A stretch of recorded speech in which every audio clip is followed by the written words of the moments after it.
Monsieur Zeb Côté, bonjour. Bonjour.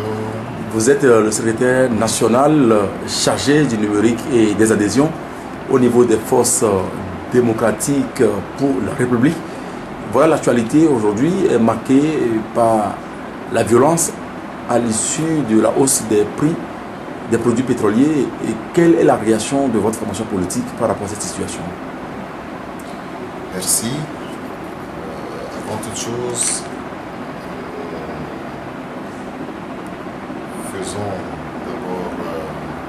nous présentons nos condoléances à la famille éplorée et nous soutenons les personnes blessées dans cette agression. Les forces de sécurité. C'est vrai que notre pays va mal. Notre pays va très mal et que les gouvernants n'arrivent pas à écouter le peuple. Nous sommes en 2017.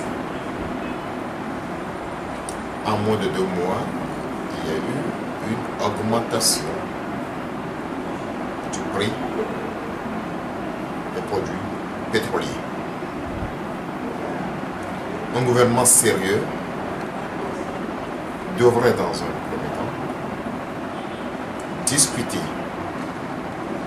avec les associations de consommateurs, les pétroliers, pour avoir la ligne de conduite par rapport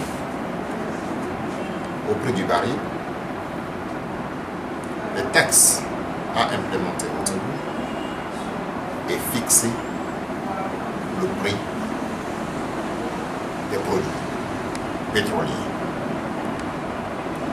Mais nous pensons au FDR, aux forces démocratiques de la République, c'est une provocation.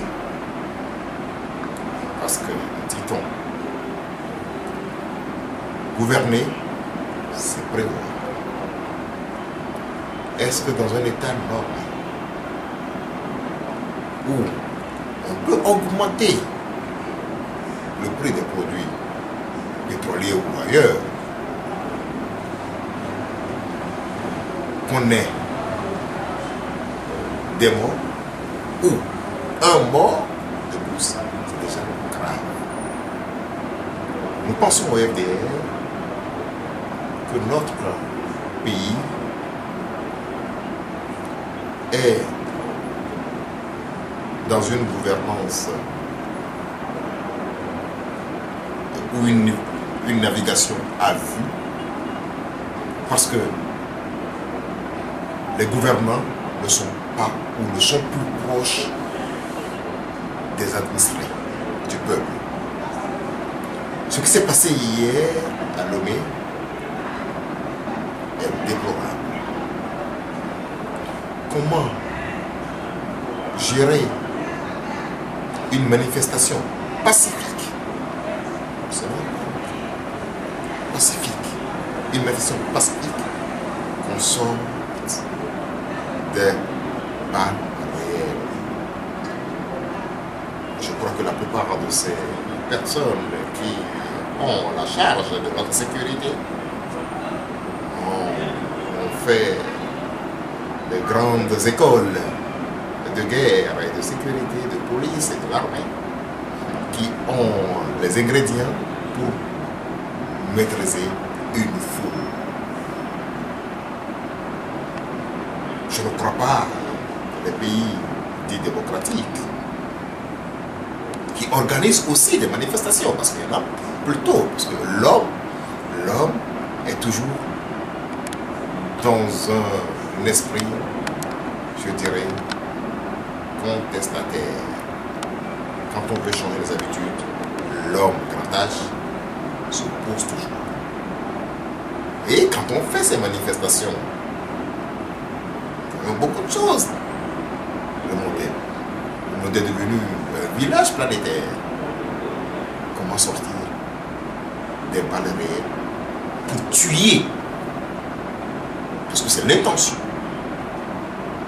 L'intention, c'est pour disperser. Il y a des gaz lacrymogènes, il y a des canons à eau qu'on peut utiliser. Mais nous, en tant que politiques, nous sommes interpellés. Il faudrait que les personnes qui ont tiré sur le concitoyen, le patriote, aujourd'hui, le martyr qui a perdu sa vie, ce garçon qui a perdu sa vie, qu'on a enterré aujourd'hui, ces personnes doivent répondre. C'est pourquoi nous sommes indignés au FDR que nous pouvons faire la politique dans l'élégance. Nous pouvons faire de la politique dans l'élégance sans pour autant vexer dans le populisme. Ce que les gens, de ce que nous revendiquons, c'est tout à fait normal. On ne peut pas acheter un produit cher, ne connaissant pas les paramètres qu'ils ont pratiqués pour fixer un prix. C'est pourquoi la population togolaise s'est réveillée pour dire qu'il y a eu beaucoup de problèmes dans le pays. La fermeture de LCF, enfin les organes de télévision et de radio, LCF, CTFM, il y a eu des manifestations. Mais ce qui a touché toute la population, c'est l'augmentation des produits pétroliers.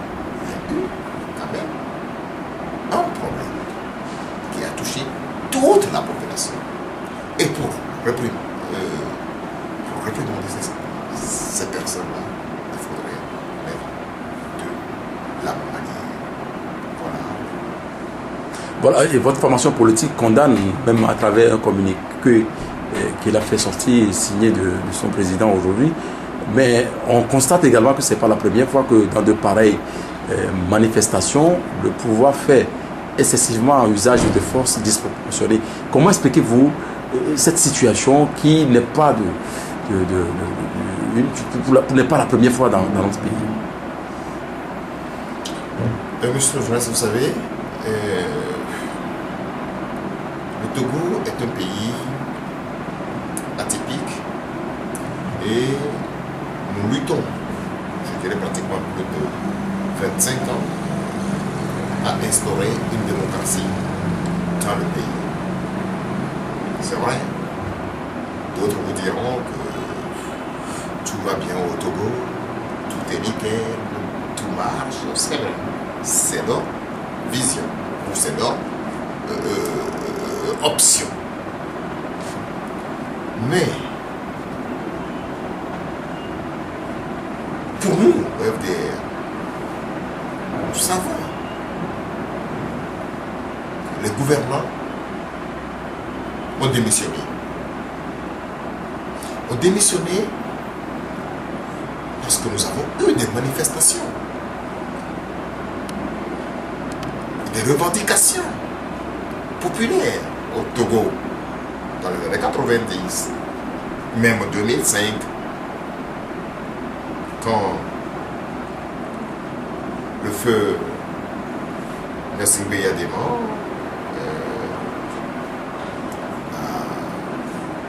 a fait sa révérence, il y a eu la manière. Mais ce que nous ne comprenons pas, après ces grabuges de 2005, il y a eu un accord politique global comme l'APG. On a appelé tous les Togolais autour d'une table pour discuter, en fait, de ces choses-là. Et que, même si le deuil n'est pas encore fait, complètement, on ne voulait plus voir de ces problèmes au Togo. Et nous avons un président de la République placer son mandat sous un mandat social, dans les mêmes conditions.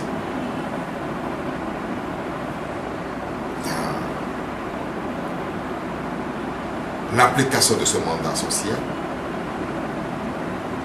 on a, ne serait-ce qu'en 2017, deux augmentations. Nous avons la revendication des enseignants. Nous avons des chantiers abandonnés dans le pays. Et ce qui est encore grave, je suis vraiment désolé, la personne qui a la destinée de ce pays ne donne aucune importance, on n'accorde aucune importance aux journaux nationaux. Si nous devons écouter le président de la République de notre pays, nous devons, soit c'est le 1er janvier, le jour de l'année, soit le 27 avril, et c'est fini. Mais quand monsieur se déplace d'ailleurs, il a le temps, il a l'occasion, il a le privilège et l'honneur de parler des problèmes du Togo. On ne comprend pas. Nous avons une certaine liberté de presse au Togo, même si elle est éprouvée aujourd'hui. Aucun organe, aucune radio, aucune télévision Togo n'a accordé une interview à notre République. Nous pensons que les gouvernants sont dans une bulle. Ils sont ailleurs, le peuple aussi est ailleurs. Mais pour nous, au FDR, nous savons qu'un système cinquantenaire, un système de dictature héréditaire qui est érigé en système, doit être combattu avec du tact. On n'a pas besoin d'insulter. Il faut avoir de la rigueur dans la méthode et approcher, discuter et prouver par A plus B que ce que vous faites n'est pas bien. La preuve, hier, sous d'autres cieux, après les incidents de la journée du 28 février, où il y a eu un mort par balle, dans un pays sérieux, le Premier ministre, le ministre de la Sécurité ou de l'Intérieur doivent aller rapidement sur les antennes. D'abord, dans un premier temps, pour présenter les condoléances aux familles, la compassion et ouvrir une enquête. Qu'est-ce qu'on a vu à 20h? Il n'y a aucun ministre de la République qui a eu le courage de venir présenter au nom de la République les condoléances à la famille, implorer. On nous envoie le directeur de la télévision nationale. Il n'est pas le porte-parole du gouvernement. Dans ce pays sérieux, le président de la République peut ou pouvait, en son nom personnel, aller savoir la famille. Si le président de la République Faure Gnassingbé était dans cette famille hier soir, je crois qu'il y aura un apaisement. Un apaisement. Je peux vous dire qu'aujourd'hui, les Togolais sont aigris. Il y a de la rancœur partout. Et le gouvernement n'arrive pas à étouffer, n'arrive pas à régler ces problèmes sociaux. Ce qui s'est passé hier à Lomé, avec la mort de ce jeune qui manifestait pacifiquement pour l'augmentation des prix des produits pétroliers, qui a perdu sa vie, est très regrettable. Et que nous, qui sommes de l'opposition, ce n'est pas une question de récupération, parce que nous avons tous les mêmes problèmes. Nous achetons du carburant partout. Nous estimons que les décideurs, les gouvernants de ce pays ont démissionné. Le volet social, s'ils n'ont pas les bonnes manières, nous pouvons leur montrer comment ça se passe dans ces conditions. Vous armez les gens lors d'une manifestation, vous tirez sur quelqu'un. Aucun d'entre vous ne fait le déplacement officiel. On va le sous-traiter à un directeur de télévision. C'est de l'insulte. C'est de l'insulte. D'où nous pensons que la gouvernance de notre pays est une calamité. C'est vrai.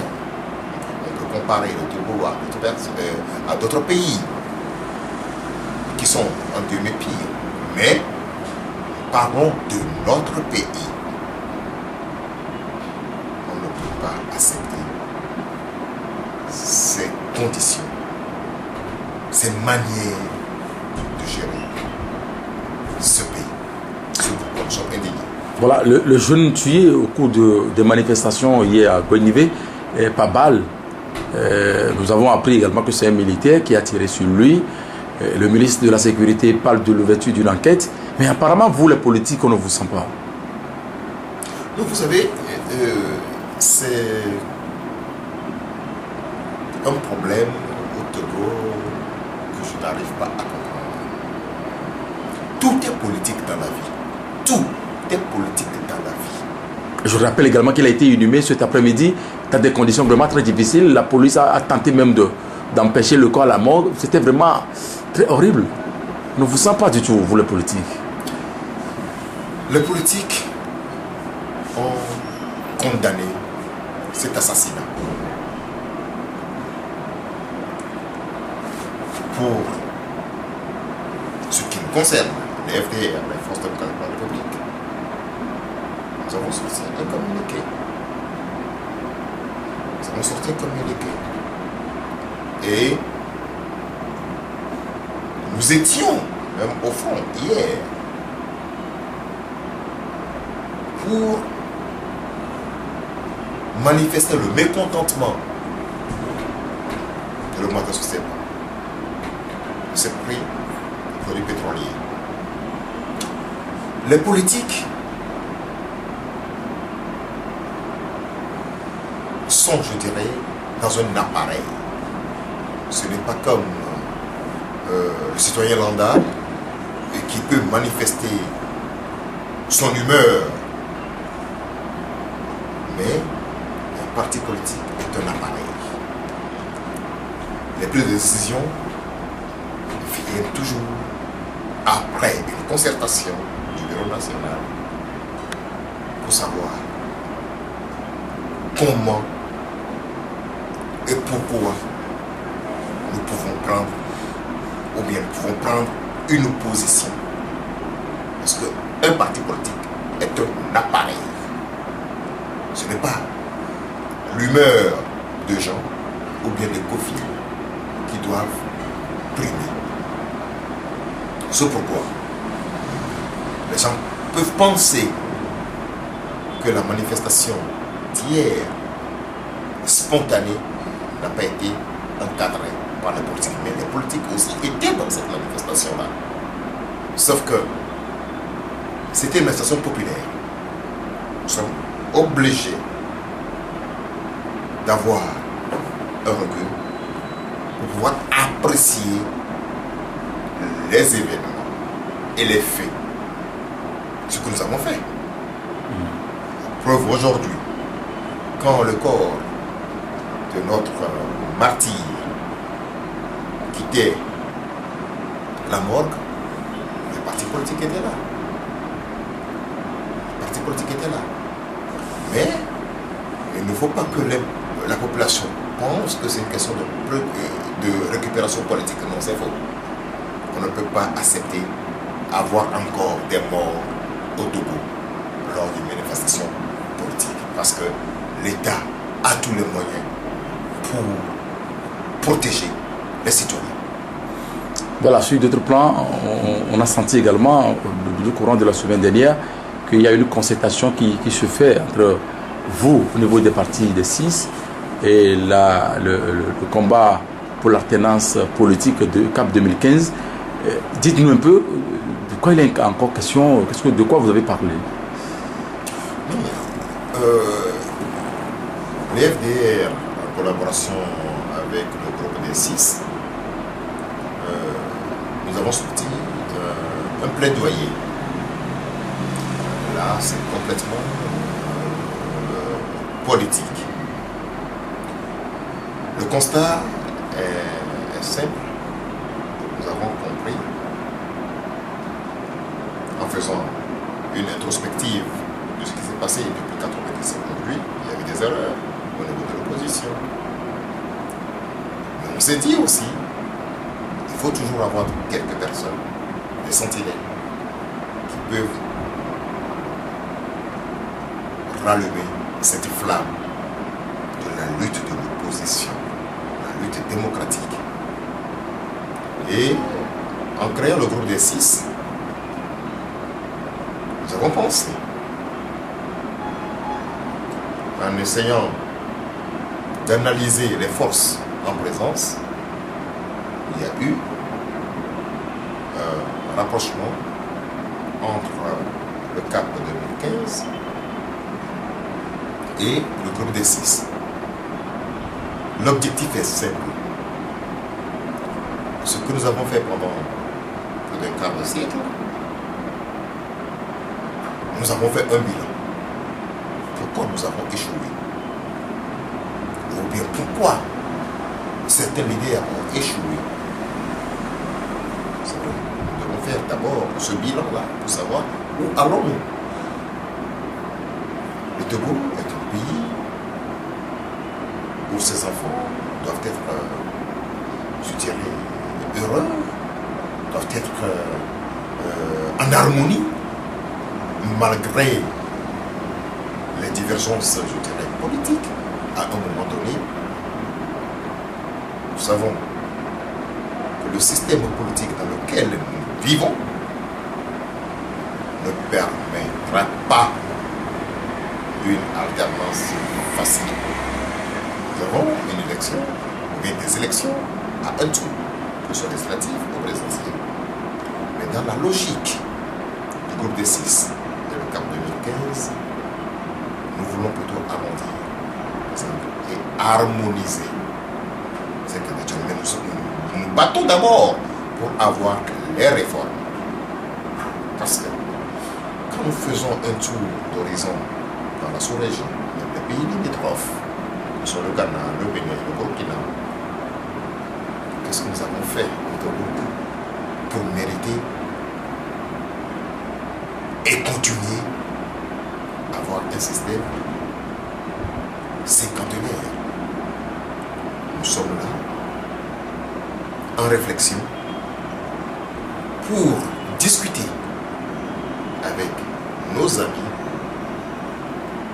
de la majorité et leur expliquer que les réformes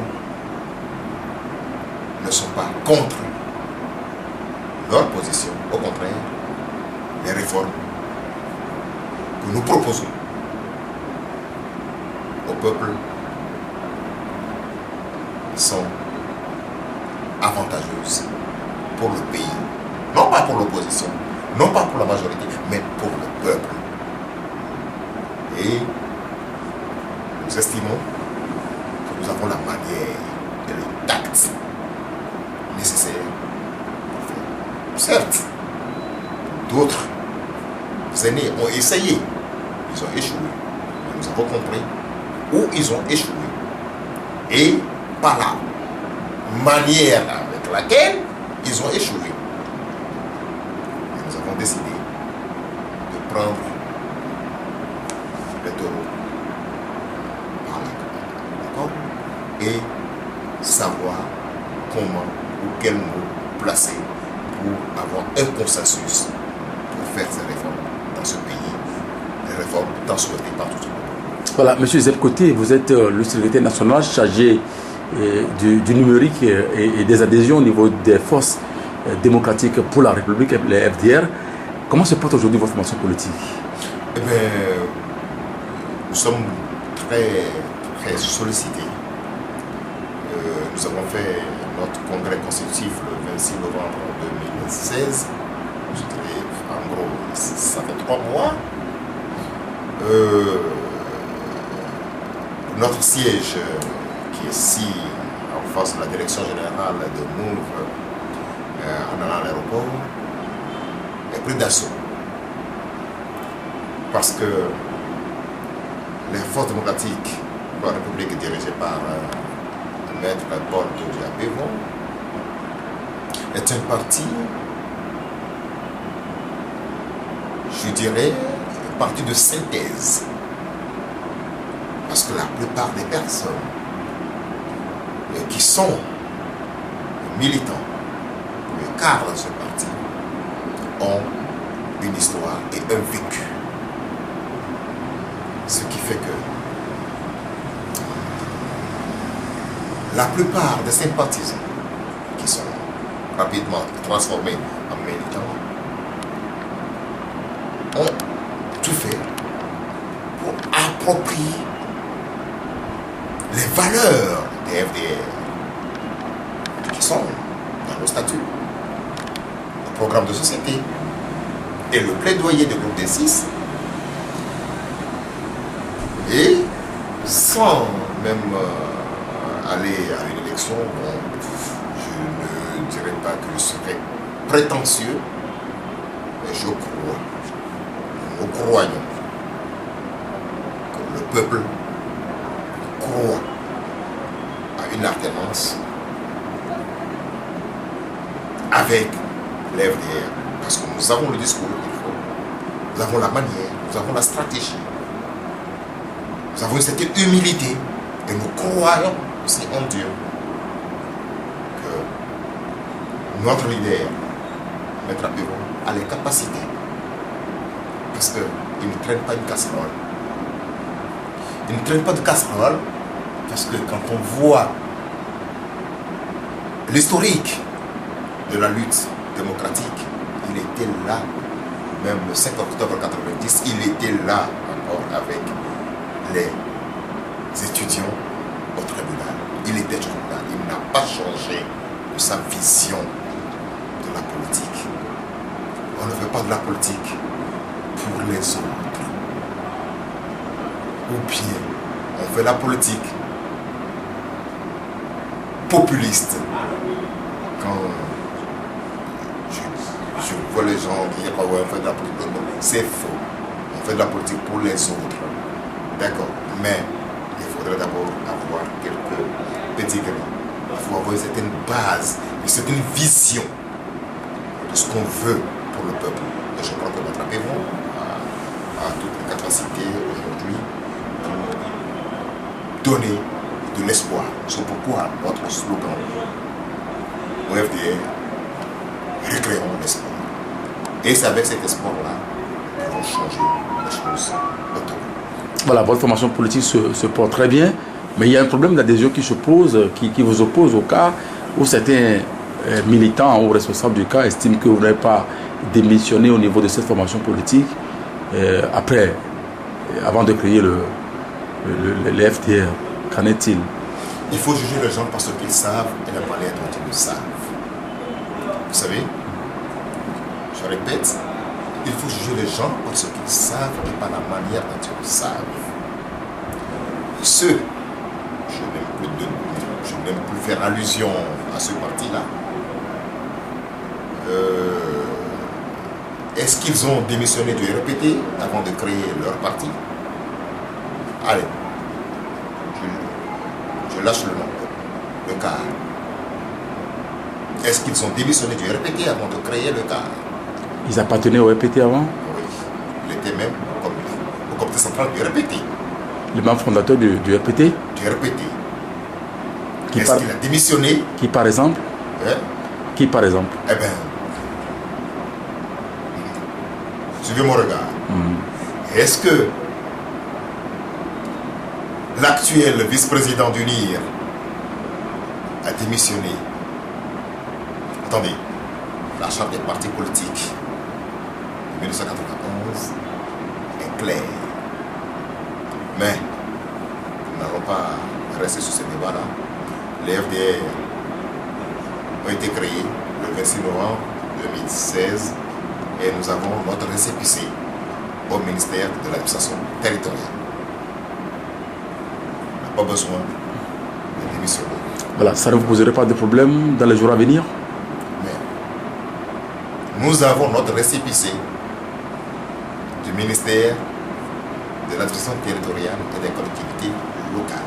Les FDR ont leur récépissé pour exister et manifester ou faire de la politique autonome sans entrave.